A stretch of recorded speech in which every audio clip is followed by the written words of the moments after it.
Hey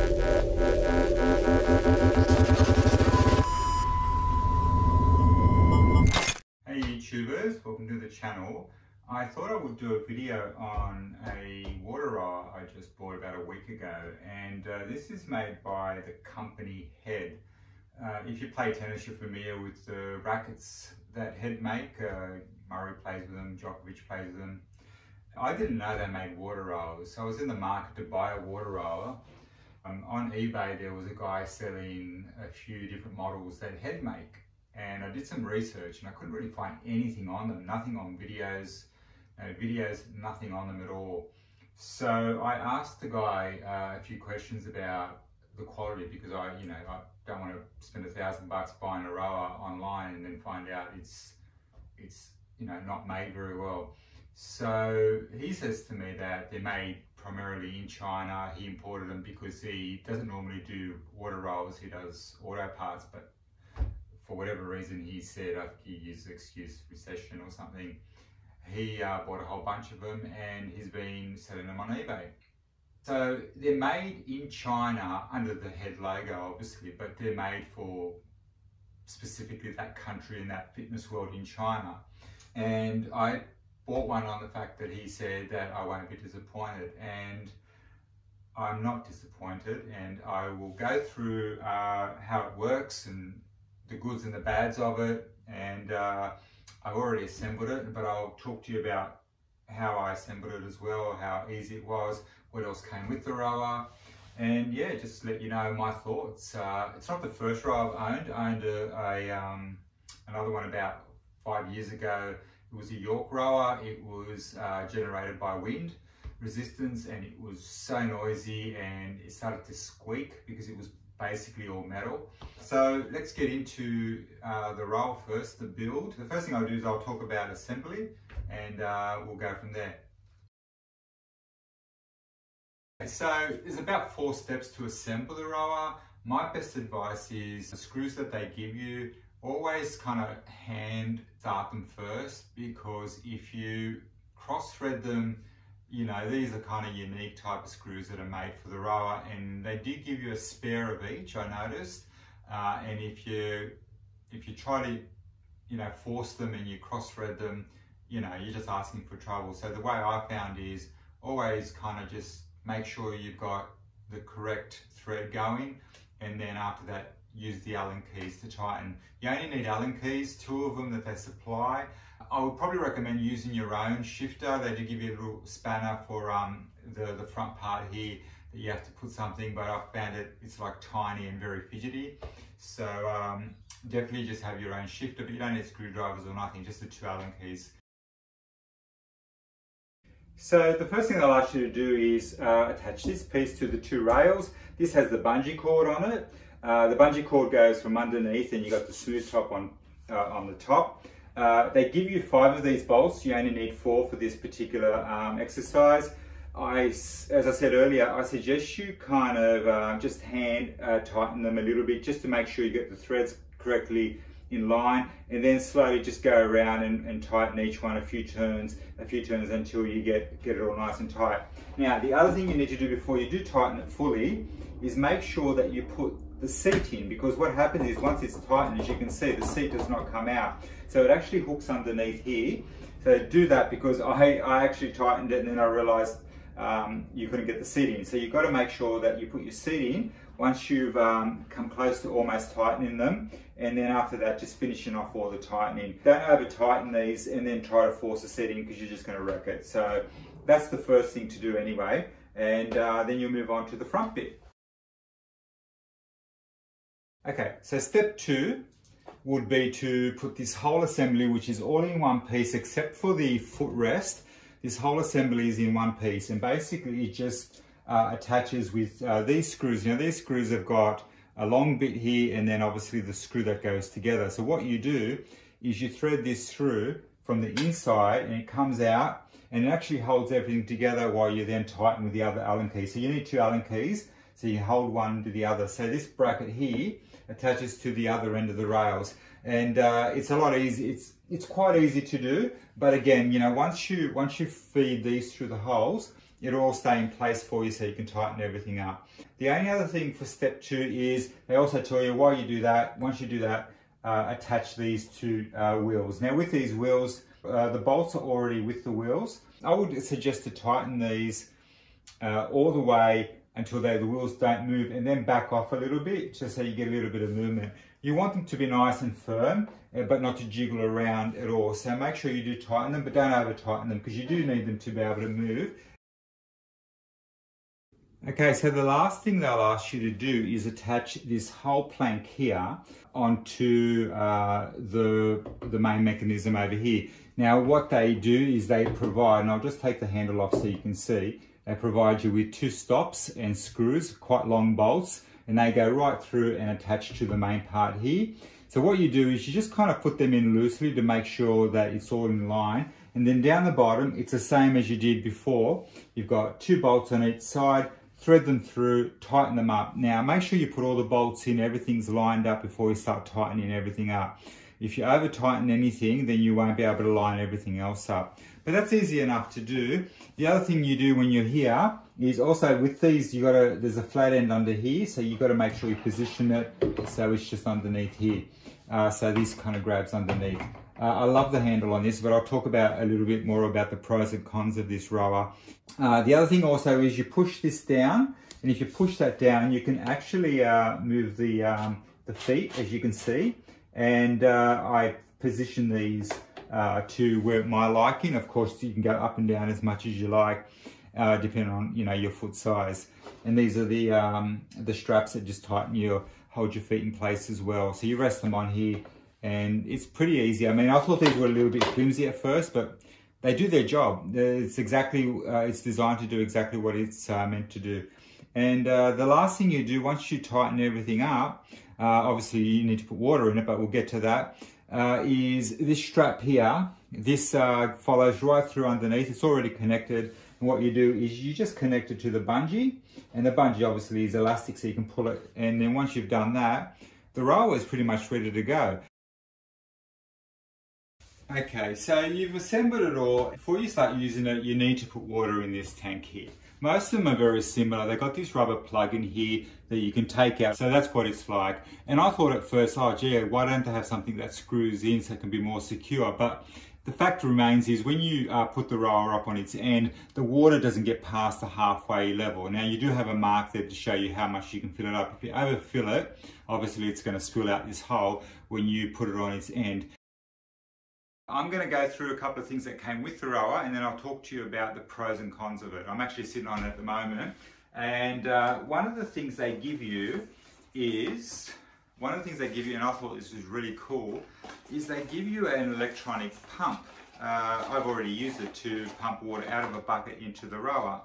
So basically what it is, it charges with a USB, and I've already had it connected here. As you can see, you basically just put the hose into the bucket, and then you press, if you listen, and what it does, it sucks out the water and spits it out this nozzle here. Now, I think they give you a second hose, and you could probably attach the hose on this end and then feed it down into your tank so you don't have to hold this. But I actually ended up just kind of holding it.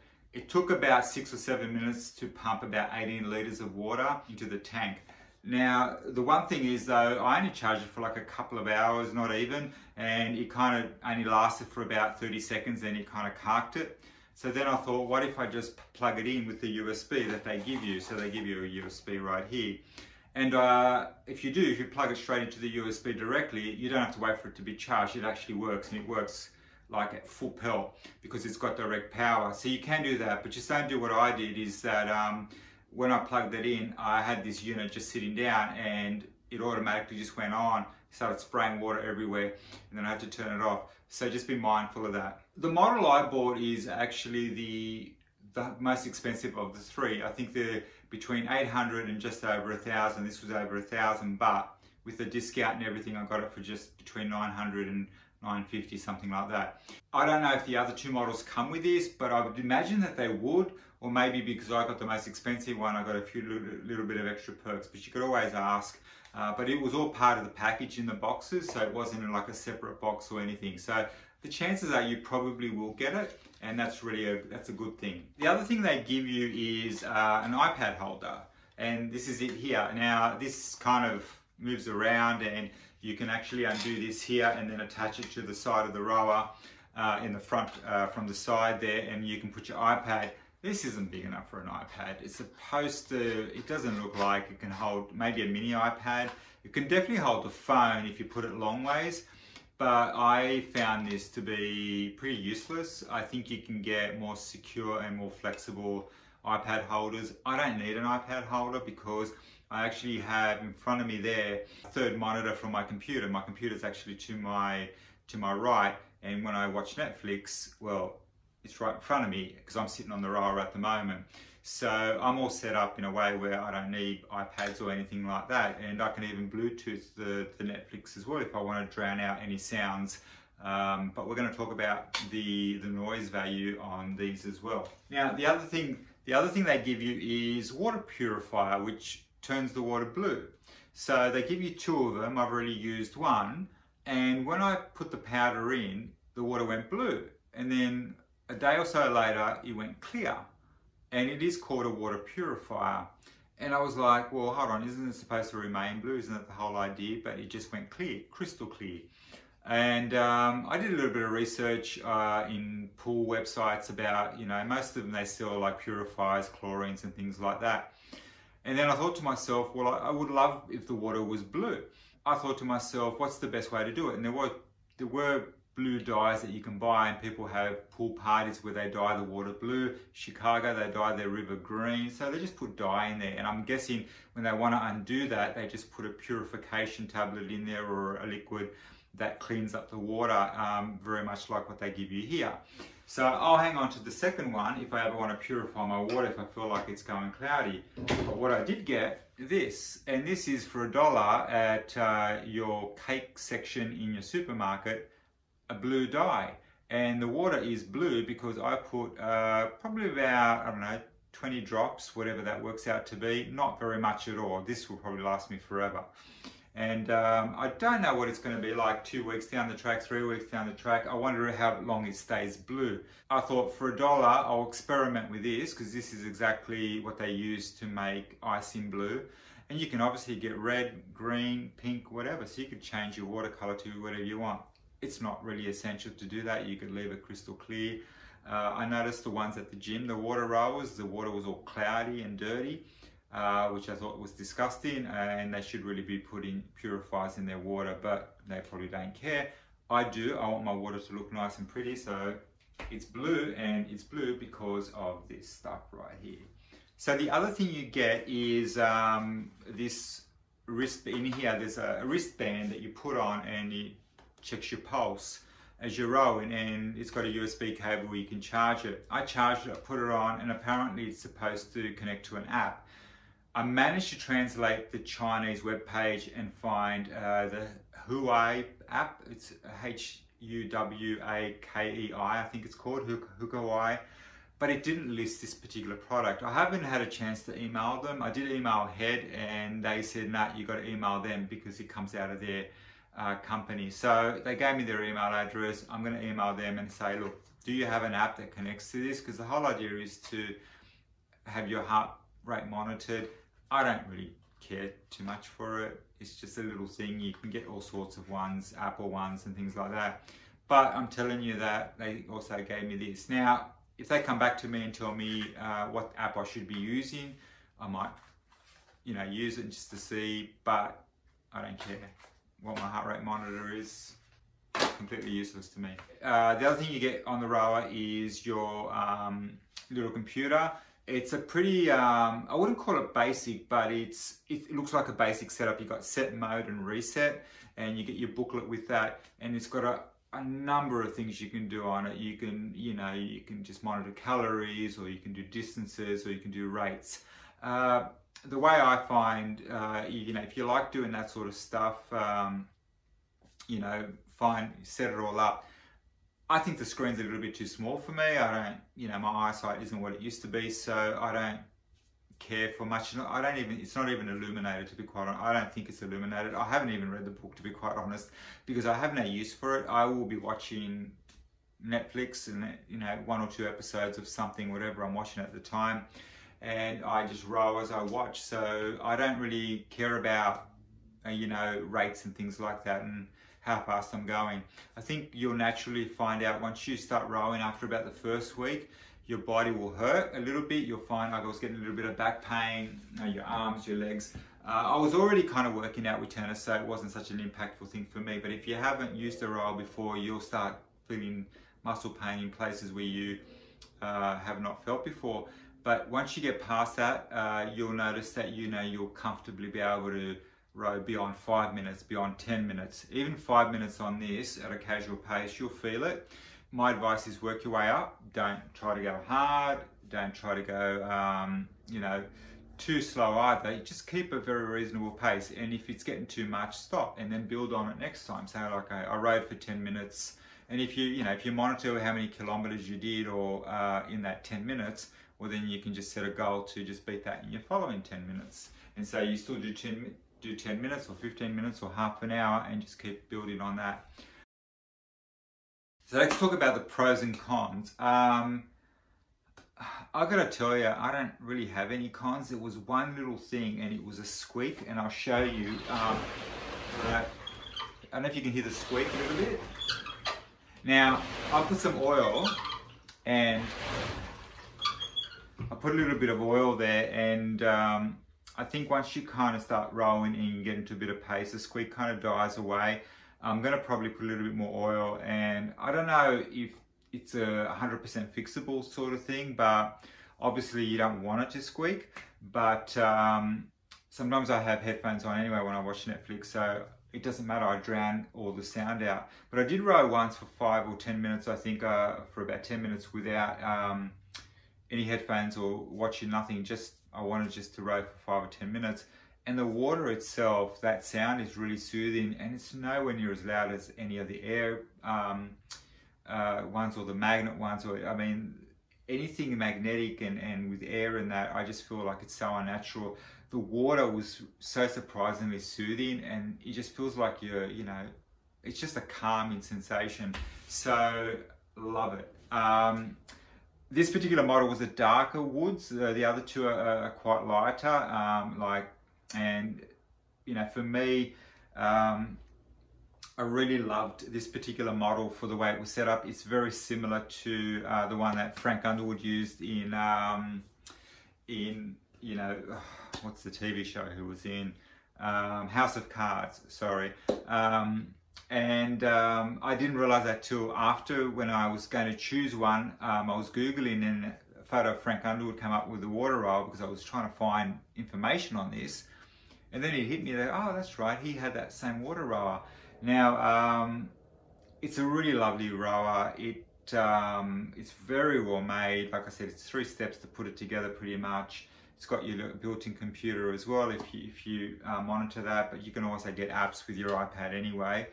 But yeah, it's a very nice rower to use. I'll put the camera back and I'll do a few just so I can show you what it's like.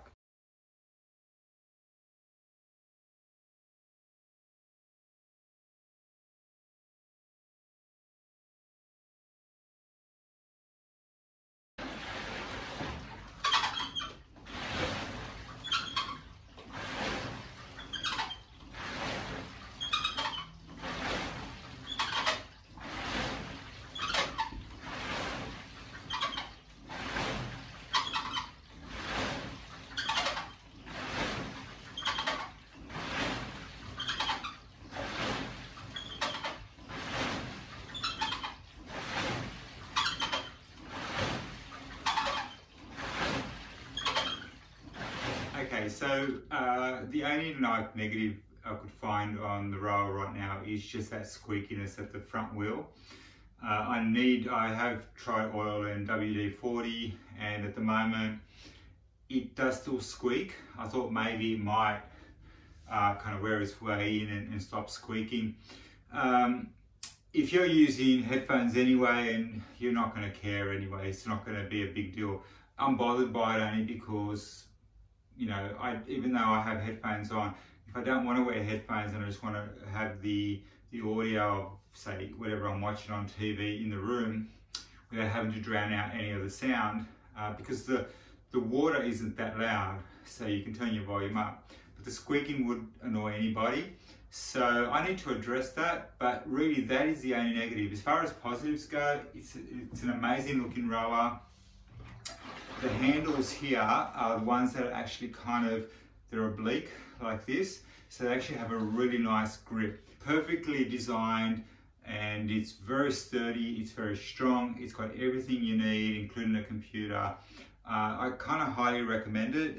If you're in the market for a rower, definitely go for a WaterRower, because you'll find that the water is actually much better. It'll come down to your personal preference of what you like and also your budget. But the rowers range between $800 and $1,000, and for that money, considering WaterRower ones start from about $1,500 upwards, I think it was actually a really good buy. The only other thing I probably would mention is, what I loved about this is you can just obviously put it on its end, but just remember when you're lifting it to always have the seat already at the feet section, because if you start to lift it, and I'll show you what I'm talking about, there's the seat at the moment. If you keep it on this end here and you lift it, it's going to slide straight down and bang at the stoppers. So make sure it's always down the bottom here.